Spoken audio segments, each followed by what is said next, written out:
आगे प्रश्न है, इस धरती पर पहले मनुष्य का जन्म कैसे हुआ? तो अभी तो जैसे जन्म होता है वो हमें पता है, स्वीकार होता है, लेकिन पहले कैसे, सबसे पहले कैसे आए, बिना माता पिता के कैसे जन्म हुआ, ये एक समस्या रहती है। लेकिन ये भी होता है कि प्रारंभ तो होना है, प्रारंभ तो हुआ होगा। अनादि तो मान नहीं सकते, उससे पहले वो, उससे पहले वो तो फिर अनवस्था दोष आता है। सृष्टि जब प्रारंभ हुई, प्रकृति बनी, तो प्रारंभ तो होगा। तो वो ये जो अभी प्रक्रिया है वो ना होकर के वहां प्रारंभ में भी परमात्मा की व्यवस्था से कोई ना कोई विधि होगी, ये हम पहले स्वीकार कर लें। जैसे अभी है वैसे ऐसे ना होकर के कुछ दूसरी रीति से होगा, और वो परमात्मा की जो विधि है, तो इस भूमि को ही गर्भ के रूप में स्वीकार किया जाता है। जैसे अभी माता के गर्भ में रहते हैं, पेट में रहते हैं, ऐसे भूमि में रहते हैं। जैसे माता से पोषण प्राप्त करते हैं, ऐसे भूमि से पोषण प्राप्त करते हैं। तो भूमि से भी पोषण प्राप्त किया जा सकता है, अभी तो नहीं कर सकते हम। ये पेड़ पौधे भी भूमि से पोषण प्राप्त करते हैं।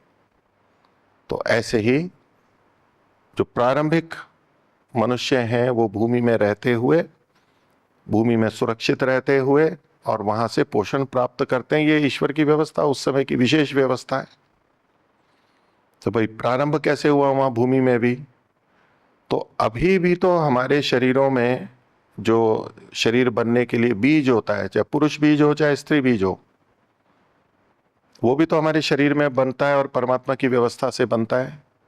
और यही प्रकृति के तत्व मिलेंगे, वहां पर हाइड्रोजन रहेगा, ऑक्सीजन रहेगा, कार्बन रहेगा, पानी, जल रहेगा, और जो जो तत्व है उन्हीं से तो बना है, और तो कोई नई चीजें हैं नहीं, रचना विशेष है। तो परमात्मा की शक्ति के कारण, सर्वशक्तिमत्ता के कारण से वो बना सकता है, वो व्यवस्था कर सकता है, बिना शरीर के भी, बिना माता पिता के भी उन बीजों को वो बना सकता है। वो वहां सृष्टि के प्रारंभ में बनाएगा। उसकी जितनी भी जटिलता है, परमात्मा की दृष्टि से कोई कठिनाई नहीं है। और फिर वहां जैसे अब शरीर बनता है, शरीर एक कोशिका से दो, दो से चार ऐसे विकसित होता है, अलग अलग अंग प्रत्यंग और तंत्र, ये सब बनते चले जाते हैं। तो ऐसे ही प्रारंभ सुरक्षित रहना चाहिए, वो पृथ्वी के गर्भ में, और वहां से बढ़ते बढ़ते फिर और बड़े होते हैं। और अभी से और तब में एक और विशेषता जो महर्षि दयानंद ने लिखी है कि अभी तो बच्चे बहुत छोटे से आ जाते हैं, 9-10 महीने गर्भ में रहते हैं, तो बाहर आ जाते हैं और माता पिता पालन करते हैं, उसको दूध मिल जाता है, व्यवस्था मिलती है, तो छोटा जी लेता है। लेकिन सृष्टि के प्रारंभ में जो उत्पन्न होंगे वो इतने छोटे हो नहीं सकते, होंगे तो उनकी कोई सुरक्षा नहीं कर सकता, उनको खाना पीना कहाँ से मिलेगा। तो वो वहीं गर्भ में ही बड़े होते रहते हैं, इतने बड़े युवा या नवयुवक कि वहां से निकलने के बाद में वो स्वयं खा पी सकते हैं, स्वयं चल सकते हैं, ऐसे समर्थ हो सकते हैं। और अन्य प्राणियों के बच्चों को आप देखते होंगे, जंगल में हिरण है और है, तो बच्चे उत्पन्न होते हैं और तो थोड़ी सी देर में ही चलने फिरने लग जाते हैं। मनुष्यों के तो नहीं चल सकते, कई महीने साल लग जाते हैं।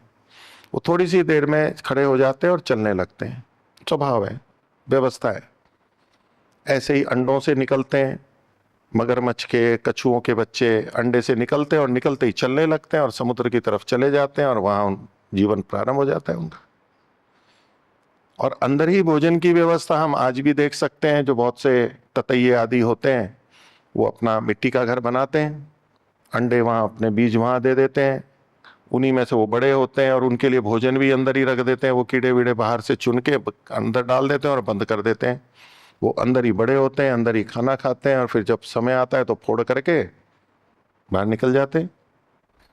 तो जब आज भी हम एक अंश में ये व्यवस्थाएं देख लेते हैं, तो परमात्मा सर्वशक्तिमान है, वो ये सब कर सकता है। तो प्रारंभिक जो सृष्टि होती है वो बिना माता पिता के होती है, और भूमि में वो रहते हैं और पोषण प्राप्त करते हैं, बड़े होते हैं, और उसके बाद में वो सामान्य प्रक्रिया प्रारंभ हो जाती है, जो कि अभी भी चल रही है।